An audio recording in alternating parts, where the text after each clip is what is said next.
balita na ika'y mawiwili. Mga nagbabagang kamao, mga So mga par, matapos nga po sinabi ng Golden Boy promoter na si Oscar De La Hoya, matapos hindi matuloy ang potensyal na laban ng kanyang alaga ni si Ryan Garcia kontra sa WBA World Champion Rolando Romero, at naghahanap daw sila ngayon mga idol na magandang laban para kay Bagito, at kinukonsidera din nila mga idol na ipasagupa si Ryan Garcia kontra sa isa sa malalakas na contender ng welterweight, kung saan dahil dito mga idol, lumabas kaagad ang dating nag-viral na matchup sa pagitan ni Pacman at Ryan Garcia nung aktibo pa ang ating pambansang kamao Manny Pacquiao sa bakbakan. May nagsasabi din mga idol na kung gusto daw lumaban ni Ryan Garcia sa 147 pounds, bakit hindi na lang nito hamunin ulit si Boss Manny sa bakbakan?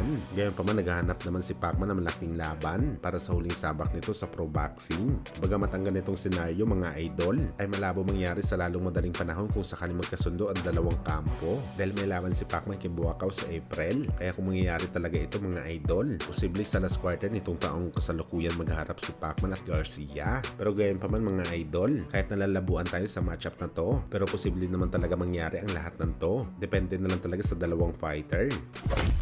Sa kabilang banda naman mga idol, sa naging bakbakan nga po na ginanap kagabi sa Cebu under sa promotion ng Combate at Treasure Boxing Promotion, sulit po ang naging bakbakan ng co-main event at main event, kung saan mga idol sa bakbakan ni Froilan Saludar kontra sa Japanese boxer na si Keita Kurihara para sa OPBF Bantamweight World Title. Brutal po na bakbakan ang nangyari mga idol. Unang round pa lang kasi mga idol, ubusan kaagad ng lakas ng dalawang fighter. Pareho silang nakakatama ng mga solidong suntok, pero makikita natin na lamang ang hapon sa paramihan ng kamao. Pagdating naman sa round 2 mga idol, naubusan bigla ng lakas si Saludar. Animoy naging survival mode na ang Pinoy, pero ginulat ni Saludar ang mga live audience na nakabalik ito ng malakas at nakalanding ng paisa-isang power shot na siya naman ang nagpawindang sa Hapones. Pero ibang klase mga idol ang fighting spirit ni Kurihara. Gusto talaga nito makabawi sa unang pagkatalo nito sa Pinoy sa unang laban nila, at hindi na talaga nito tinigilan si Saludar hanggang sa pinabagsak niya ito sa ring at tinapos ang laban sa round 8 gamit ang isang body shot. Droge sad ang Hapon, no? May gakos ang Hapon. Bisakitan ang Hapon, oy. Unsa man ni? Ginuok naman eh. Ha? Ginuok na sa Hapon. Ha? Ginuok na. Oh. Ngayon na, kaya ang hoto na ninduta sa mga cross. Oy. Oy. Tumba. Igo. Saludar.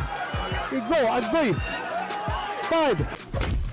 Samantala sa naging main event naman po mga idol, sa pagitan ni Christian Araneta kalaban si Arvin Magramo para sa IBF title eliminator sa junior flyweight, naging maiksi lang po mga idol ang laban dahil halos hindi nga umabot ng 2 minuto ang laban, at pinasuko kaagad ni Araneta si Magramo sa round 1 gamit ang isang uppercut na tumama sa panga ni Magramo, at hindi na nito kinaya lumaban kaya hininto kaagad ng referee ang bakbakan. Tumba na gid. Wala na. Lipong. Samantala sa ginanap nga po na Combate event sa Cebu mga idol, nagkita po ang dalawang pambato natin na sina 3 Division World Champion General Casimero at ang dating Unified Super Bantamweight Champion Marlon Tapales. At kagaya sa inaasahan natin mga idol, hindi nagkamustahan at nag-usap man lang ang dalawang Pinoy multi-champion.